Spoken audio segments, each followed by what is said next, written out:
Director, దర్శకుడు. 3.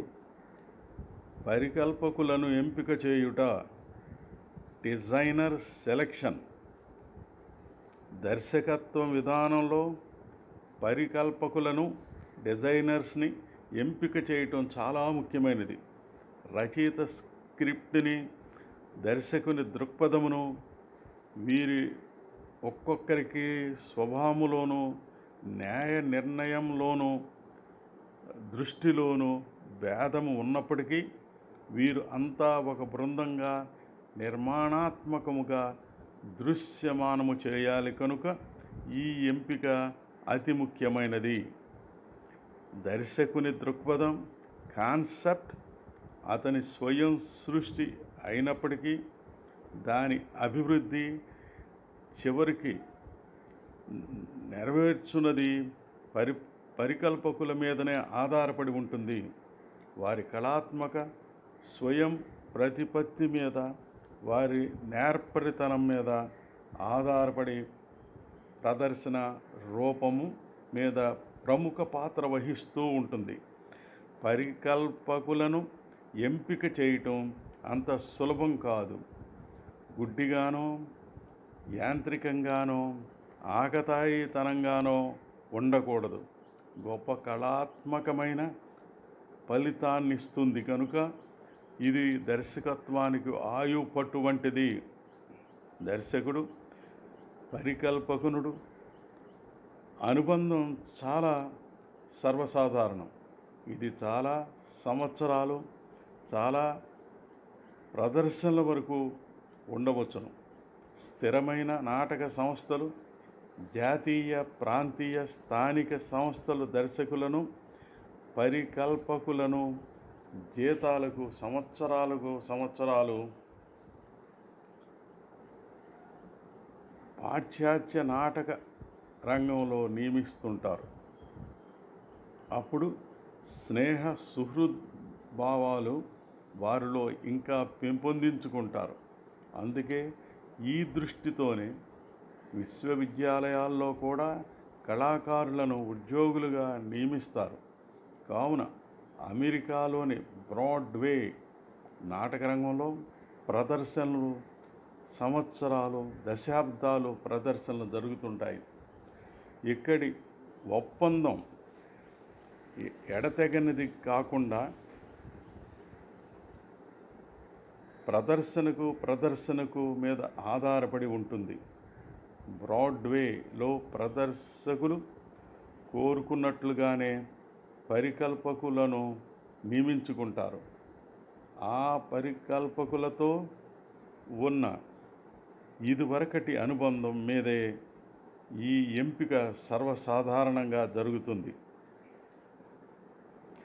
సాధారణంగా దర్శకులు ఈ పరికల్పకుల ఎంపికలో గౌరవం ఇచ్చిపుచ్చుకునేవారని, తనతో కలిసి పనిచేసేవారని, ప్రజ్ఞాపరమైన దృష్టి గలవారని నియమించుకుంటారు.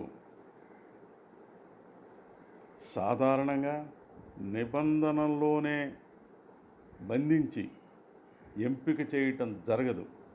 వారిని ఏ బానిసలుగానో చూడటం కూడా జరగదు.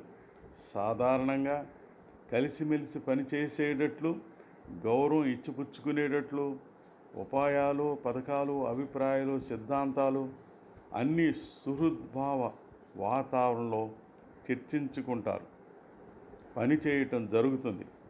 సాధారణమైన ఈ విషయాలే కాక దర్శకుడు తాను ఎంపిక చేసుకున్న నాటకమునకు తగిన పరికల్పకులను ఎంపిక చేసుకొనవలెను. ఆ నాటక ప్రదర్శనకు అనుకూలమైన నాటక ప్రతికి కావలసినటువంటి దర్శకుని దృక్పథానికి తగిన వారిని ఎంపిక చేసుకోవాలి. కొందరు దృశ్య పరికల్పకులు చారిత్రకమైన కళాత్మక పరికల్పనకు, కొందరు పౌరాణికమైన కళాత్మక పరికల్పనకు, కొందరు ప్రయోగాత్మక నాటకాలకు, మరికొందరు సాంఘిక నాటకాలకు దృశ్య పరికల్పకులకు ప్రావీణ్యతలు సంపాదించి ఉంటారు. అటువంటి ప్రత్యేక నైపుణ్యము గల వారిని నాటకాన్ని బట్టి ఎంపిక చేసుకోవలను. దర్శకుడు తనకు అనుకూలమైన వారిని, తనతో సఖ్యతగా ఉండేవారిని, చాలా సౌలభ్యంగా ఉండేవారిని ఎంపిక చేసుకోవలను. దర్శకుని దృక్పథాన్ని ధృవీకరించేవారు, స్పష్టత చేకూర్చేవారు, బాగా సహకరించేవారు అయిన పరికల్పకులను ఎంపిక చేసుకోవాలి. దృశ్యపరమైన సాంకేతికమైన కొన్ని విషయాల్లో పరికల్పకుల అనురక్తి, ఉదాహరణకి చారిత్రకమైన కళాత్మక వాదంలో లేదా దీపన పరిజ్ఞానంలోనివి దృక్పథాన్ని బాగా ఇనుమడింప చేయటానికి తరచుగా ఎంతగానో ఉపకరిస్తాయి. అంతేకాకుండా పరికల్పన ద్వారా అంతర్దృష్టిని కల్పించి మొత్తం ప్రదర్శనను చైతన్యవంతం చేయటానికి సహకరిస్తుంది. దర్శకుడు ఎంపిక చేయటం అతి సూక్ష్మమైనది మరియు చాలా క్లిష్టమైన విధానము. దర్శకుడు వ్యక్తులను ఎంపిక చేయటం అనేది రంగులను ఎంపిక చేయటం వంటిది. బట్టలను, పరికరాలను ఎంపిక చేయటం వంటిది కాదు. తాను కల్పించిన పనికి సంబంధించిన పరిస్థితులను బట్టి వారు చేయగలిగే సామర్థ్యాన్ని అంచనా వేయాలి. సాధారణంగా దర్శకుడు పరికల్పకులు గత అనుభవాన్ని పరిశీలించటం జరుగుతుంది. వారి అనుభవాలకు సంబంధించిన పరికల్పనలను చూపించాలి. దానితో పాటు పరికల్పకుల ఆలోచనా శక్తిని, కళాత్మక బుద్ధిని కూడా పరిశీలించటం జరుగుతుంది. ప్రదర్శనలోని అన్ని నిర్ణయాల వలనే ఈ నిర్ణయం కూడా తీసుకోవటం జరుగుతుంది. కానీ పరికల్పకులను ఎంపిక చేయటం మొత్తం ప్రదర్శన మీద ప్రభావం చూపుతుంది. ఇది ఒక అవకాశం, దాన్ని మార్గం మళ్లించడం కష్టం. అలా నిర్ణయించిన వెంటనే ఇక అతి సునాయాసంగా వారి పని వారు చేసుకొని పోతారు.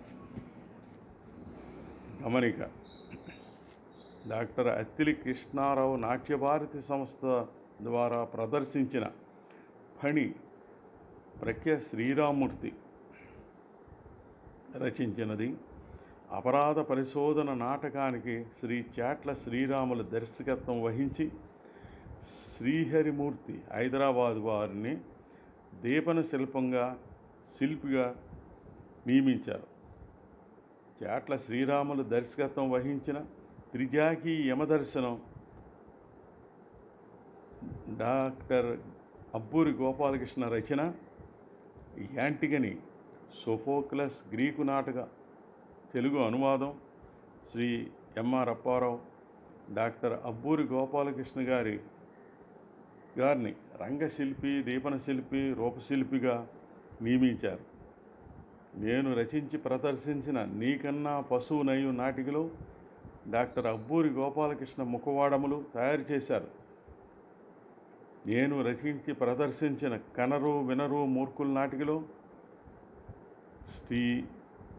స్టానిస్లాస్ ముఖవాడాలు తయారు చేయగా దుస్తులు శ్రీమతి రజనీ డేనియల్ రూపకల్పన చేశారు.